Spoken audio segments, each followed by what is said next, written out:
Hey, this is Dr. Reilly. Today we're going to be talking again about depression, and we're going to talk about what causes depression in kids, which obviously begs the question, what is depression, right? So when you come to see us for a physical, usually one of the things that we give you is we give you handouts, and one of the handouts that we give you is the PHQ-9, which I have here on the side, and it has a lot of the simple questions that we see in people who have symptoms of depression, and it allows us to understand what is depression. And I have also in a pictorial form some of the different things that you'll see in people when they suffer from depression. And really depression, when I was a young doctor and I had all black hair, uh, it was the kind of thing I had hardly any patients that had depression. And it seems like it's been increasing a lot as I've become a doctor. And it's really only older doctors that actually kind of realize it, because young doctors just think it's always been this way. But no, it's definitely been increasing, and we feel like it's probably a mismatch between the way our bodies are living and the way they want to live, right? How we were designed to be and how we actually are. So what does that mean? Mismatch. Well, an easy way to think of that is a mismatch between how much sun exposure we get and how much we need. So probably like 10 or 20,000 years ago, yeah, being out in the sun, that was just the way we lived. But now I see some of these guys, they're going to college, they're waking up at like 1 or 2 o'clock in the afternoon, and they're barely out in the sun at any time during the day, during the sunniest parts of the year. And their vitamin D's could be like, to like 2. So it is a thing where our bodies were designed to be out in the sun. And one of the things that we see, one of the side effects of not getting enough sun exposure is depression. So we could think of lack of sunlight as being a cause of depression, but we can also look at the other way, that sunlight cures depression in certain people. And that's always one of the things, is that what we try to figure out is what are the parts of our lifestyle that are kind of out of sync, that are out of balance, that's causing us to have some of these symptoms of depression. Since we know, for example, sunlight is a cause, and there's actually other causes, and probably the most powerful cause is food, which for some reason people have a hard time understanding that food can cause people to become depressed. But that's a thing, right? And it's become such a thing that even the establishment for psychiatrists have actually realized this. And now this is considered part of their guidelines, that they're supposed to be um, doing nutritional assessments when they see kids to see if they can actually figure out if there's some kind of element of nutritional inadequacy in their diet, and that's what's causing them to have issues. But this is the way medicine works, that you could figure something out, but it takes almost like 20 years. Like, I think when they study it, they say 17 years before they figure something out, and then it becomes in general clinical practice, right? And I don't want to wait, because in 17 years, I don't know how much I'll be working, right? So better to try to figure this kind of stuff out now. And yeah, it's definitely a thing. We don't need to do any more science. They've definitely, I've put a few different kind of studies here where you could just look at your leisure, where you could see that when kids are eating an unhealthy diet, they get more depressed, and it's not good, right? So what we have to do is we have to design interventions to kind of make sure that this doesn't happen. And one of the things that we do at RBK is we actually, even when they're little, we try to teach them the proper foods to eat, so that way they don't actually suffer from depression later on in life. Yeah, because these are easily modifiable factors if we could kind of train them to get better, right? And some of the craziest things that we see are, for example, in the PrediMed study, which, although it was not powered for depression, they saw that in the group where they gave them nuts, that just eating some nuts, they seem to have less depression, right? That's nuts. Right? So it is a thing. But when you start thinking about the brain and how complex it is and how it's so metabolically active, it's a hug for every kind of nutrient that our body has. And you can imagine that if all of a sudden we mess up, where we're not eating what we're supposed to be eating, then we're going to malfunction. We're going to get ourselves into trouble. And you can imagine when you're a kid and you're growing, you're actually consuming nutrients more than an old man like me that's like more likely to be shrinking. That it's the kind of thing that Yeah, you're more likely to get nutrient deficiencies and then get depressed, and perhaps, you know, thought to be depressed for some social reason, but actually depressed because you're having some kind of deficiency in an amino acid, a fat, a vitamin, trace element, all these kinds of things. So have they put this to the test? And they have, where they said, okay, right, we think food very important. Um, you would think that there are a ton of studies, but there are not. So the SMILES trial was the first where they did this, and this was only a few years ago, where they took, I believe it was veterans in Australia, where they gave them healthier food. They gave them fish, but it wasn't like they went out and bought them the most expensive swordfish. It was like tuna fish. It was tin fish, and they gave them, you know, increased amounts of these kind of foods, so that way they could actually eat more healthy. And they sent actually people to kind of make sure that they were actually making the food. And lo and behold, what did they find? They found that a third of them, they went into remission, meaning they didn't have any more depression, meaning they were cured. And I think that, you know, this is like amazing, right? Because when they do studies on antidepressant, they're not even looking for cure. Like everyone always thinks like, oh, you know, this doctor prescribed me a medicine to cure me for my depression. They're not meant to cure anything, man. It's the when they do studies, they make it better, but they just make it a few points better in that checklist that we gave people, and they consider that to be a wonderful medicine, right? But if you can cure people from their depression, that is amazing. And these were older people who had been depressed for a long time. You know, you can only imagine when they do these studies in kids that these are actually going to be great things. And I'm going to have another video where we're going to talk a lot about another study where they actually did this in in kids who were in college, and they had similar excellent kind of results in a very short intervention with very little doctor involvement, which is always one of the things that makes me happy.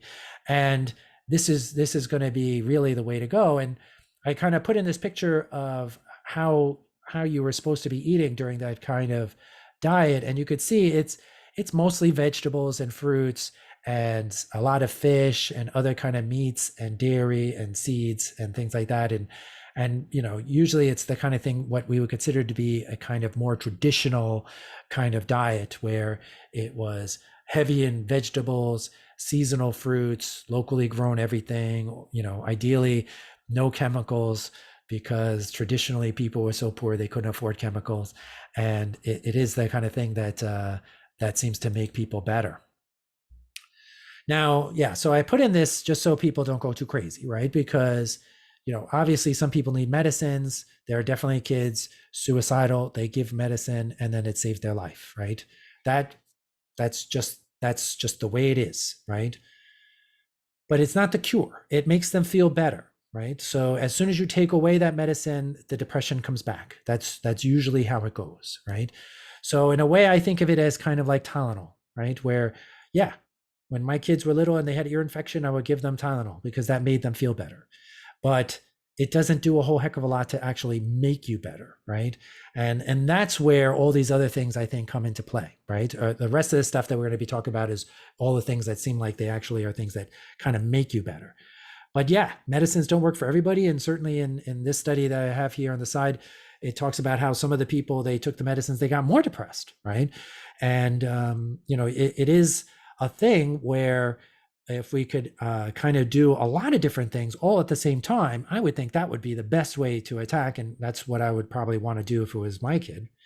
That diet makes a huge difference in people. And if we could kind of attack that, that would be great.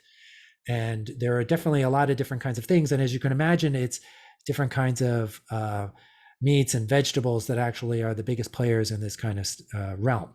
And of the meat group, the ones that are the healthiest, surprisingly to me, are oysters and mussels. There are some evolutionary biologists feel like that maybe this was a predominant part of our diet. It probably is actually something easier to kind of eat than actually having to hunt down an antelope or something like that. But it's the kind of thing, these are very nutrient dense kind of foods. And yeah, it seems like maybe we're actually more adapted to eating those kinds of foods. Certainly fish of any type except maybe tilapia and some of these ones that are very high in mercury, which um, usually you can go on the Environmental Working Group website and they'll actually have very current lists of all the fish that seem like they're problematic in terms of mercury and things like that.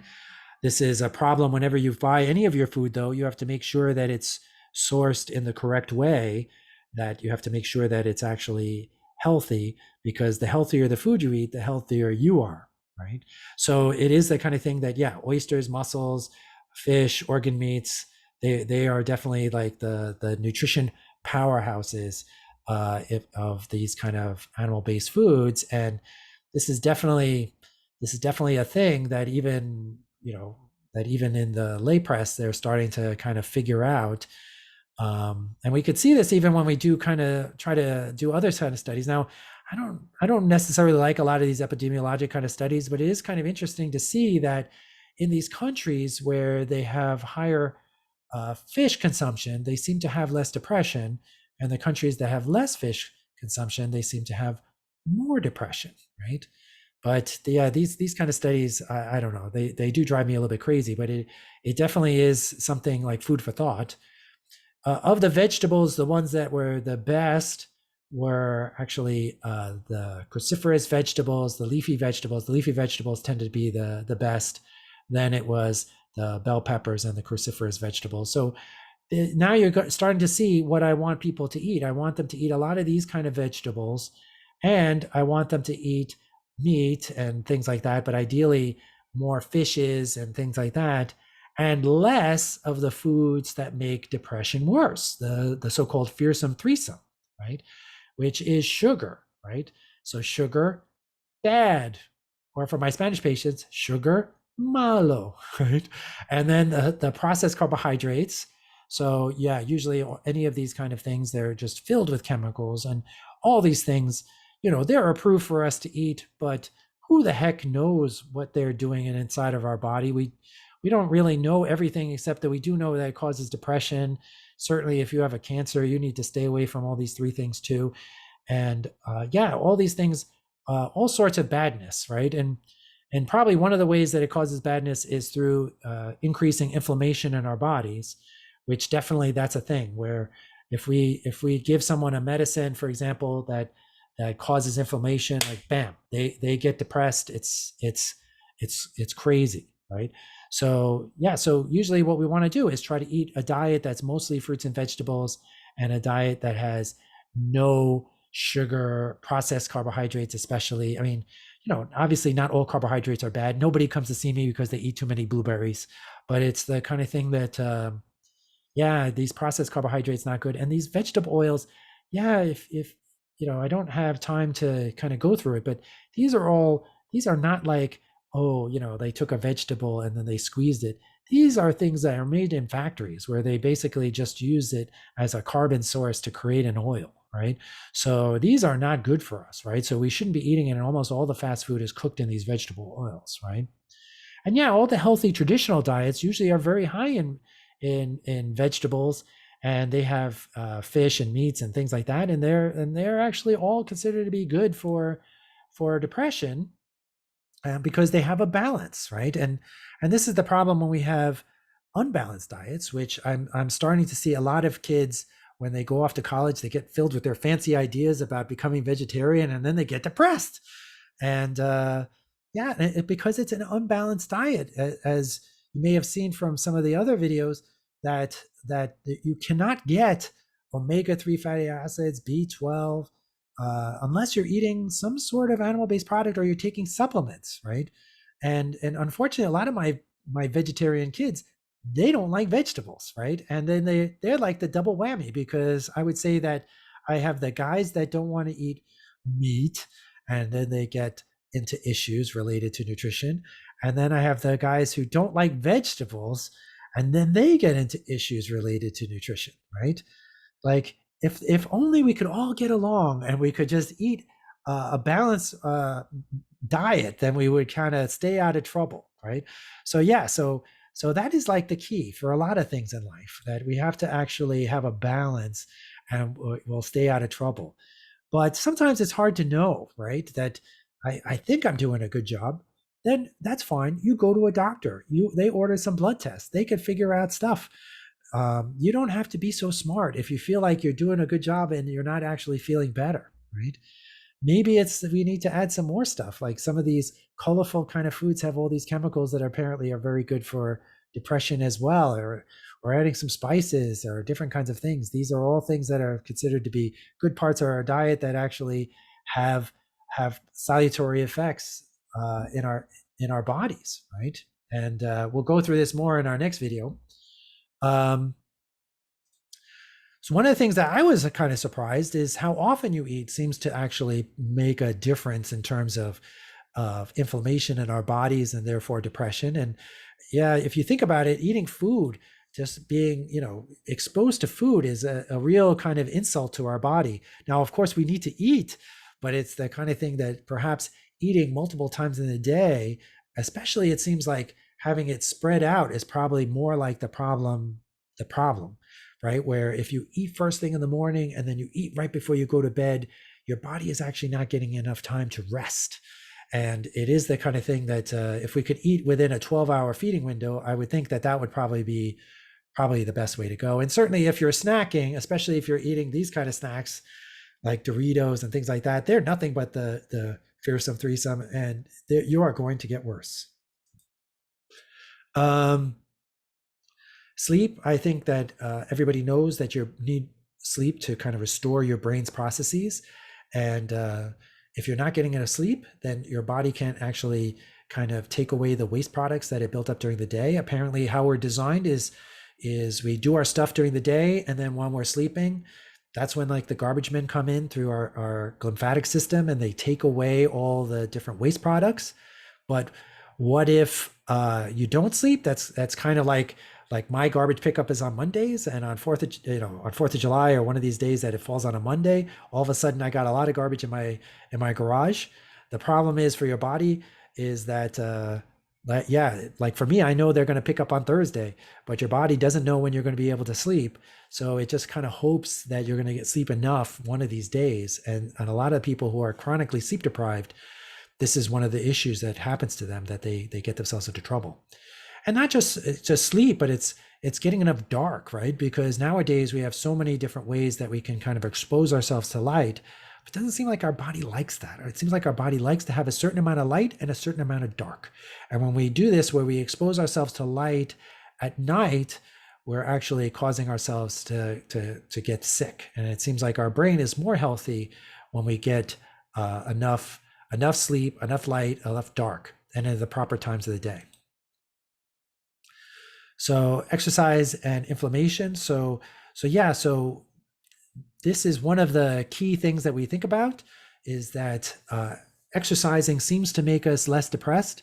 Nobody really understands exactly why, but one of the ways that we think is that it's caused by sedentariness, is kind of causing increased inflammation in our body, and inflammation is one of these things that definitely causes more depression. So if we could do stuff that actually allows us to be more active, then that will actually help us with depression.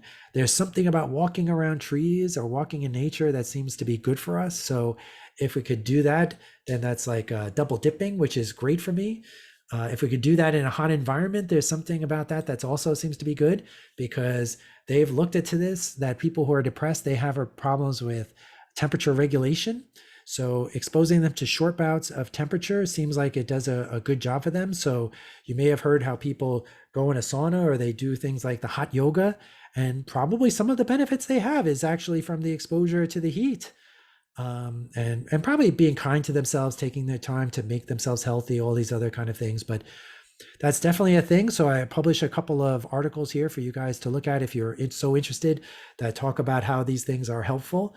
So you could see that we have a lot of options when it comes to treating depression, but we just have to make use of all our options and try to pick ones that seem easy to us.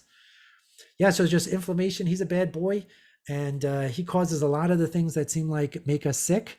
And unfortunately, that like a lot of different causes, right? So from trauma and not sleeping to occult kind of autoimmune diseases, where sometimes you need the doc to kind of figure some of this kind of stuff out, and infections, different kinds of infections that, sometimes can cause inflammation that the person doesn't actually realize.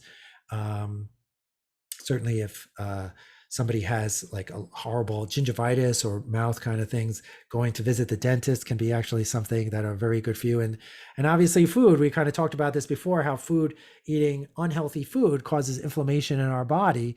And then we have to detox from this, right? I see this a lot in a lot of my kids who have liver problems. They have liver problems because they're eating too much fructose. The fructose then kind of kills their liver cells, which you can imagine having something dead inside of you causes inflammation and then can lead them to having depression later on, right? So one of the things that actually we're starting to learn more is something called homocysteine, which is actually something we could check inside your blood. And it seems like the higher the homocysteine, the more depression somebody potentially could have. So it seems like there's a real association there, and especially with something called the methylene tetrahydrofolate reductase deficiency gene, that some people are homozygous, especially for the C67-7T variant. They are more likely to have higher homocysteine because they can't methylate some of their B vitamins, and then therefore they have less of the active forms, right? Especially if they're taking vitamins for their B vitamins and they're not methylated, then they're going to get themselves into trouble. And usually one of the things that we would do is we would try to get them to eat more of a healthy diet, which again, more meat and vegetables. And then the last thing I wanted to talk about today was talk therapy, because certainly going to talk to someone seems like that helps. And if medicine is like the Tylenol, then doing these other things, but also going to talk to someone, that's like the cure, right?